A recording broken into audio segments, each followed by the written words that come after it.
Good morning. Pardon me here, my wire has been uncomfortable all day.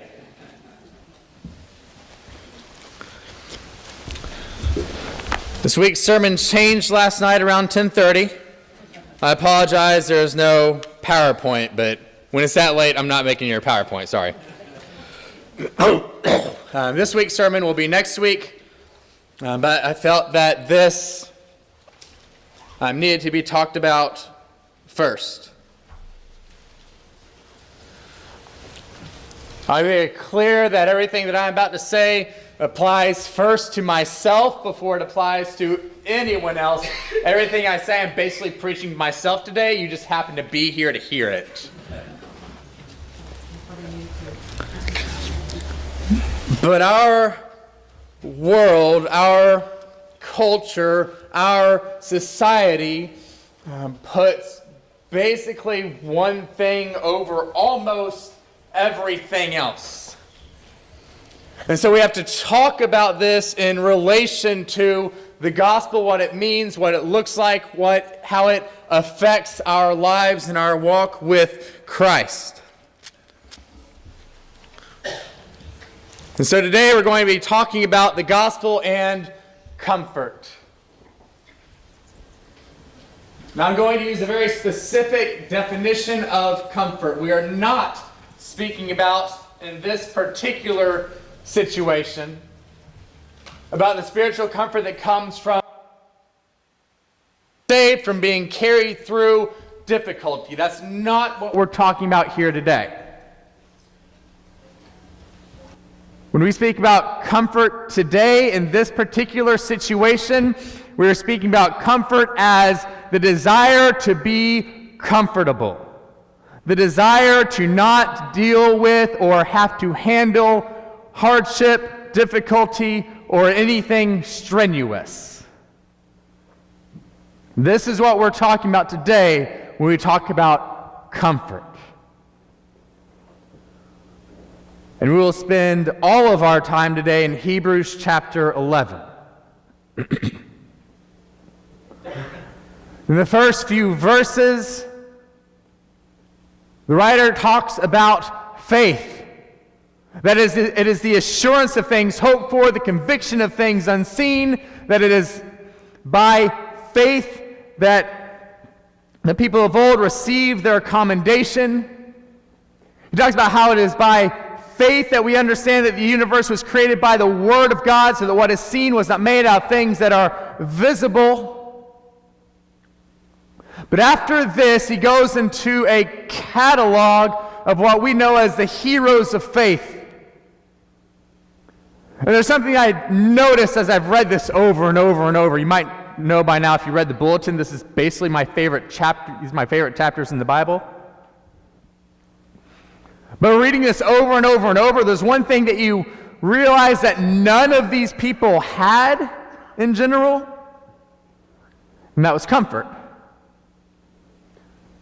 So I want us to look at it from this point of view. In verse 4, the writer states that by faith Abel offered God a more acceptable sacrifice than Cain, through which he was commended as righteous, God commending him by accepting his gifts.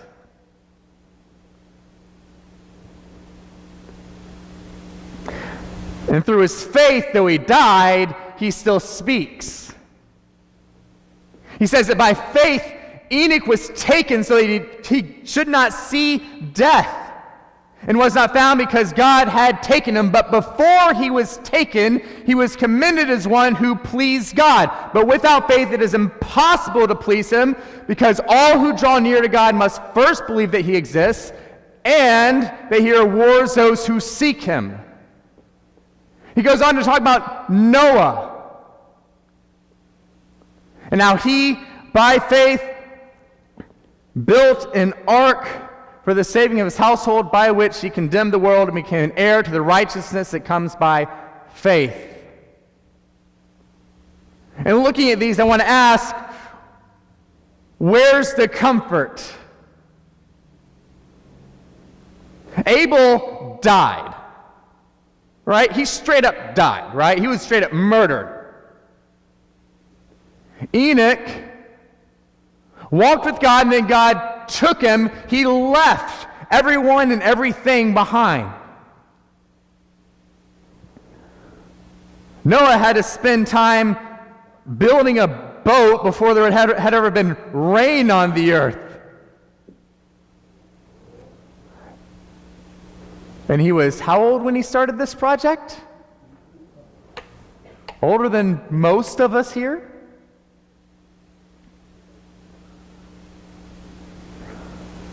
See, faith did not bring human comfort for these people.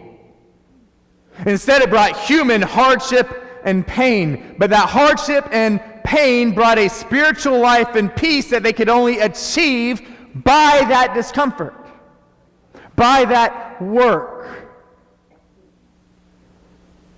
In verses 8 through 12, we read that by faith Abraham obeyed when he was called to go to the place that he would receive as an inheritance, and he went out not knowing where he was going.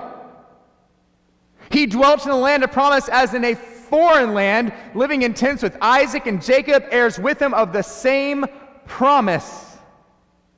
Because he looked for a city that has foundations, whose builder and maker is God.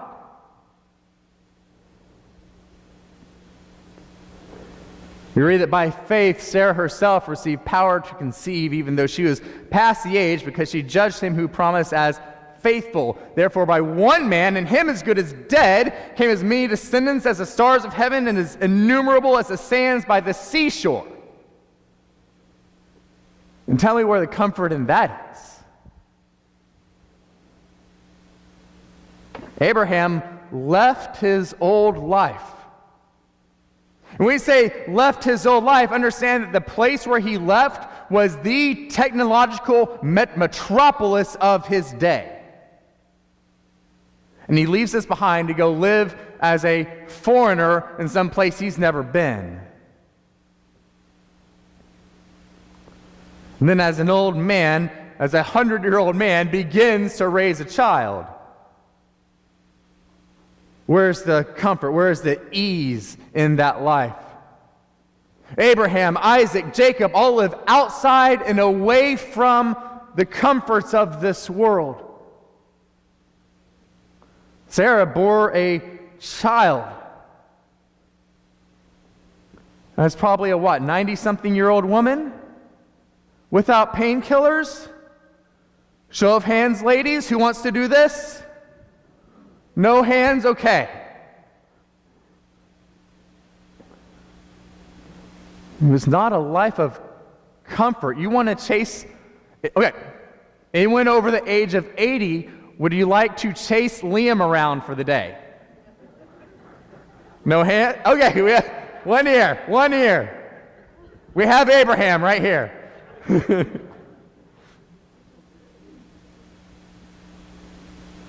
It's not a life of comfort.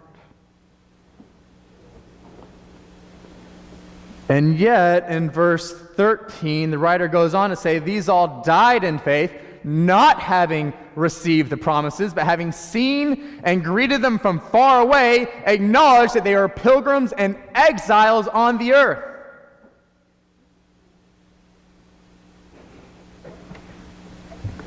He says, the people who say these things declare plainly that they seek a homeland. And if they had been thinking of that place from which they had come out, they would have had opportunity to return. But as it is, they seek a better, that is a heavenly country, because God is therefore not ashamed to be their God, for he has prepared a city for them. So the writer says, if they had been seeking this comfort, if they had been seeking this homeland, if they wanted to go back, God basically would have said, okay, go back.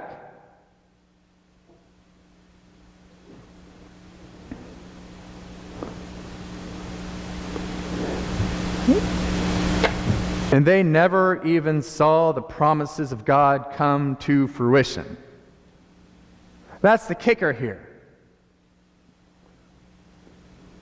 How many times have we heard, people today say, well, if God doesn't do this, if God doesn't give me this, if God doesn't provide this, if God doesn't handle this, I don't believe in him.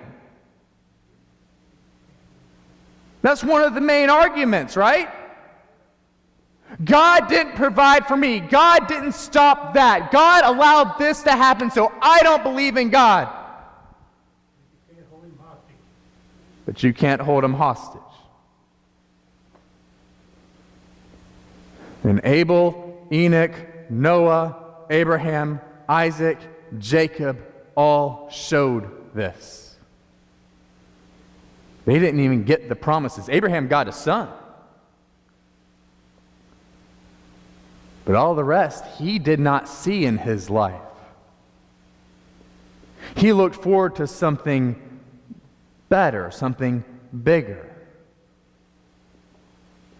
In fact, even when he got his son, in verse 17, it says, by faith, Abraham, when he was tested, offered up Isaac, and he who had received the promises offered up his only son, of whom it was said, through Isaac your seed shall be called, because he considered that God was even able to raise him from the dead, from which, figuratively speaking, he did receive him back.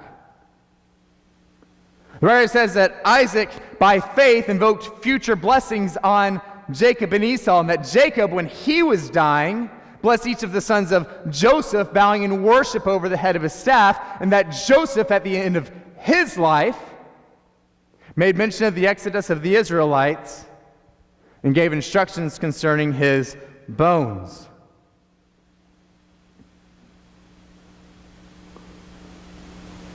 See, Abraham was about to kill and burn away Isaac and hope for him to be raised. He considered that God was able to do this. After all, God promised, hey, Isaac's the one who's going to be the heir here.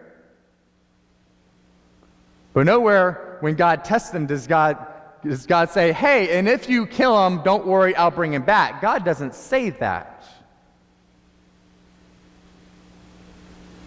You want to talk about an uncomfortable situation.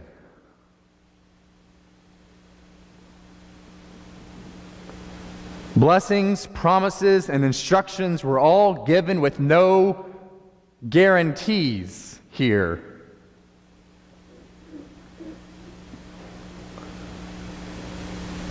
But rather, by faith, they believed what God had promised and that he would follow through on what he would say, on what he said he would do.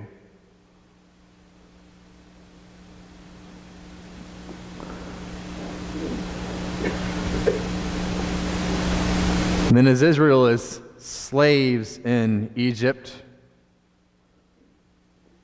being beaten and mistreated and looked down on and abused and misused, we read in verse 23 that by faith, Moses, when he was born, was hidden for 3 months by his parents because they saw that he was no ordinary child and did not fear the king's command. And by faith, Moses himself refused to be called the son of Pharaoh's daughter. He chose rather to be mistreated with the people of God rather than to enjoy the passing pleasures of sin.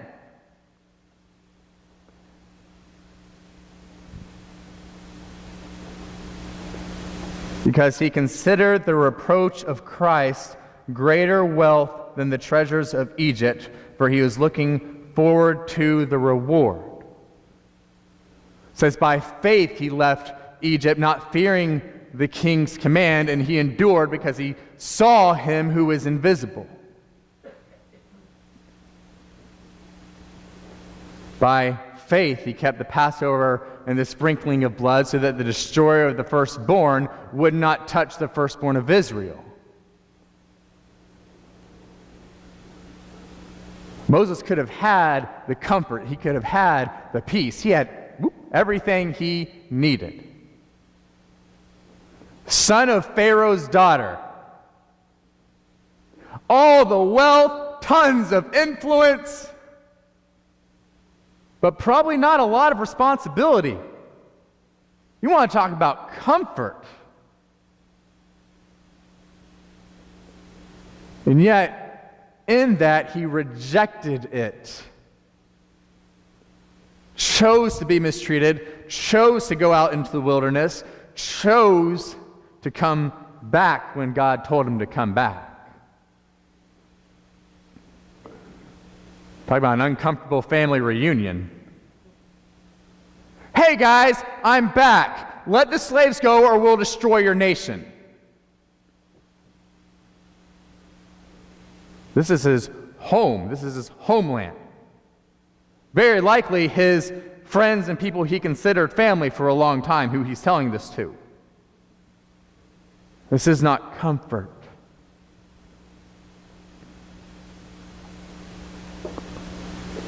He denounced comfort in order to suffer. His parents put him in a basket in a crocodile-infested river and sent him off.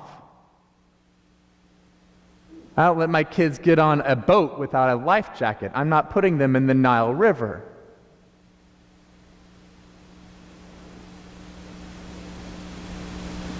But through hardship, faith was gained.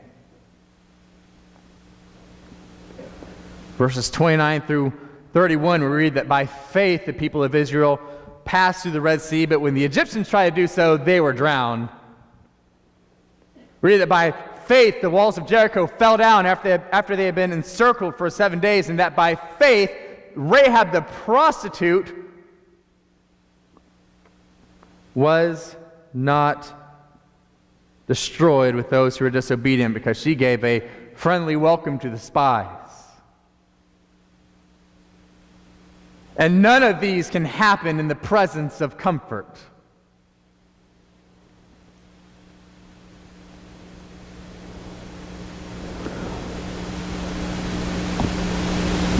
Verses 32 through 38, the writer says, "What more shall I say? For time would fail me to speak of Gideon and Barak and Samson and Jephthah, of David and Samuel and the prophets, who through faith conquered kingdoms, enforced justice, obtained promises, stopped the mouths of lions, quenched the violence of fire, escaped the edge of the sword, out of weakness were made strong, became mighty in war, put foreign armies to flight, women received their dead back to life again."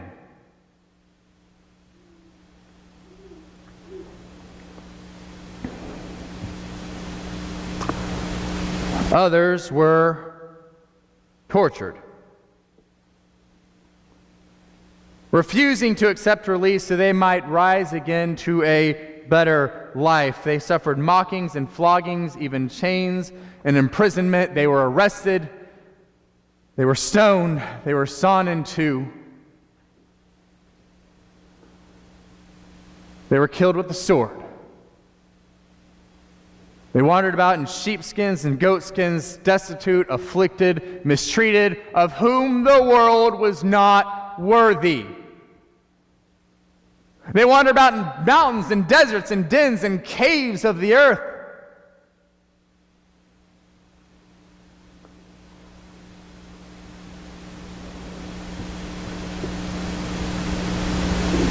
And none of them were comfortable. Those who did great things, who were victorious in faith, weren't comfortable. All the good things, the closing the mouths of lions, becoming mighty in war, turning foreign armies away, conquering nations, enforcing justice, none of that is comfortable. Anyone been in a fight before? It hurts to get hit and kicked and everything else. Not comfortable. To chase down people, to fight against people.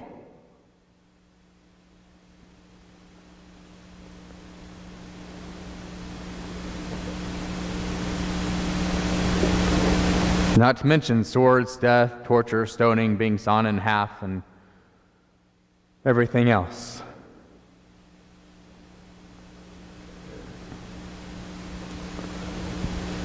And what's amazing is that in verse 39 he writes, "All these, though commended for their faith, did not receive the promises. God having planned something better for us, that apart from us they should not be made perfect." He says they were all commended for their faith. They are all people of faith. These are the heroes of faith. And yet they did it not having received what was promised yet. Because God had something better planned for later on.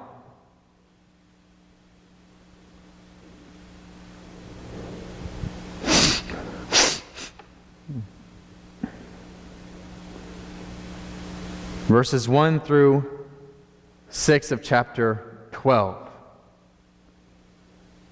The writer says, "Therefore, since we are surrounded by so great a cloud of witnesses, let us lay aside every weight and sin which clings so closely, and let us run with endurance the race that is set before us, looking to Jesus, the founder and perfecter of our faith, who for the joy that was set before him endured the cross, despising the shame, and is seated at the right hand of the throne of God.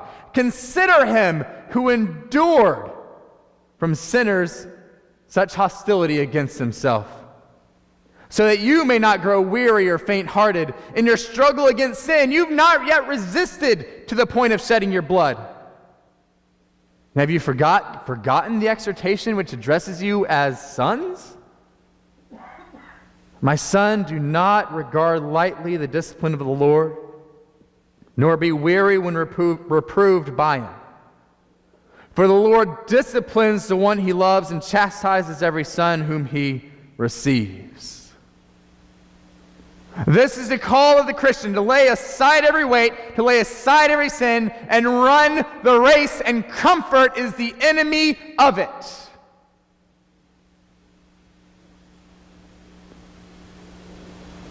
The drive of our society, of our world, of our culture is the enemy of the call.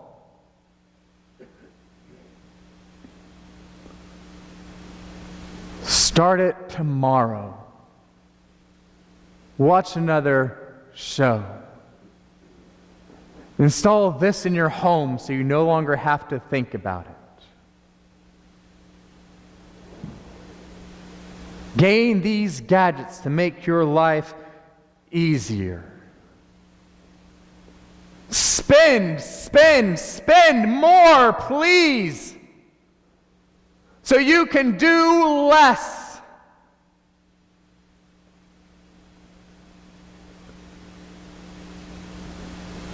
And yet God says, put down your weights, run the race, take the cross, accept the shame, resist the blood, accept correction, do something.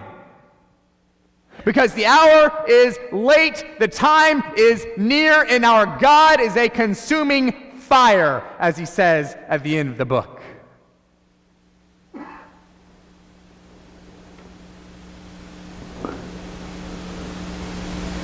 We don't have time to chase after and dream after and spend after and sacrifice after comfort.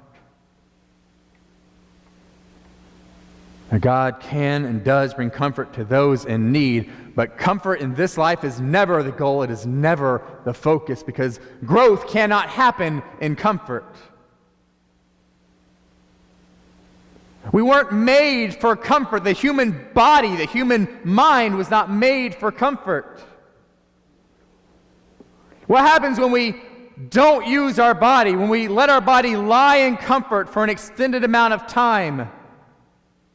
It grows weak, feeble, frail, pained. My children are way more active than me. They're also way more muscular than me. Liam especially. It's scary. You see like fancy workout videos where guys are telling you, hey, take this pill and lift these weights this way and you'll look like me in 3 weeks. That's what Liam looks like. It's kind of scary. You know why? He's constantly running, flipping, jumping, crawling, bouncing around, playing, using his body, becoming stronger. I'll talk about how Hayden is frighteningly smart. He's getting bored with the books at our house. If you knew how many books we have at our house, you know that's a scary prospect. So last night I told him, hey, we'll go out, we'll try to find some books that are more engaging for you. I think he's past Harry Potter now, we're kind of scared. You know why? He's constantly engaging his mind, his brain, his imagination, his work. He is constantly working his mind and strengthening it.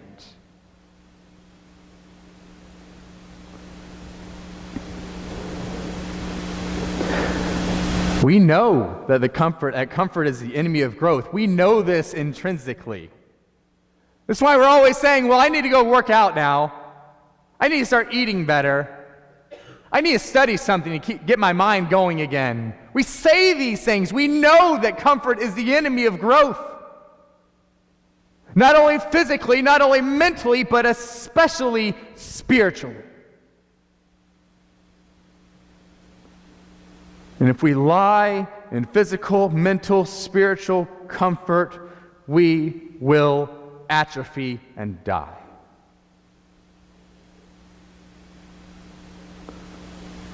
We need to let go of this desire for comfort and embrace the growth that God has in store. To strengthen and use you, to strengthen and use me and the gifts He has given you and I for His good and glory and for the raising up of the church. We cannot do this if we are chasing comfort. We cannot do this if comfort is the goal. It may be a side effect of things. It may be a place we find ourselves in at times. But it can't be the goal.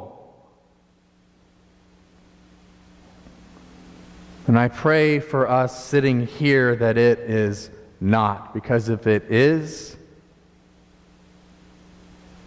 time to stand up and get moving.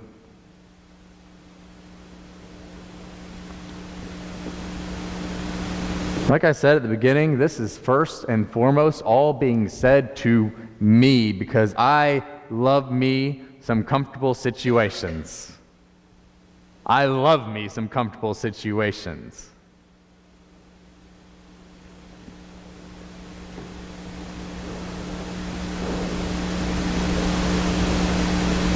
But we weren't made for comfortable situations. Nothing in Scripture is what I would call a comfortable situation when it's talking about things on this earth. We'll have true and ultimate comfort one day. But here, it's time for us to make a choice. We can have comfort and ease in this life, or we can have comfort and ease in the life to come. But we can only choose one. We can only choose one. The question is, what will you choose? What will I choose? Because comfort here will be very short and very temporary even while we're here. Comfort there comes from the Most High King. And it will be forever. Which will we choose?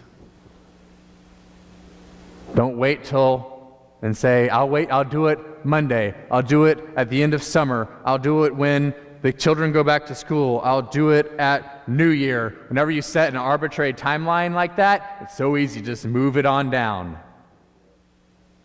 Start it today. Make the choice today to start living out of comfort and chasing the growth that God has in store, that God will use for your good, for His glory, for the raising up of the body here at North Park. Let's stand up and live. Let's do it now while we stand and sing.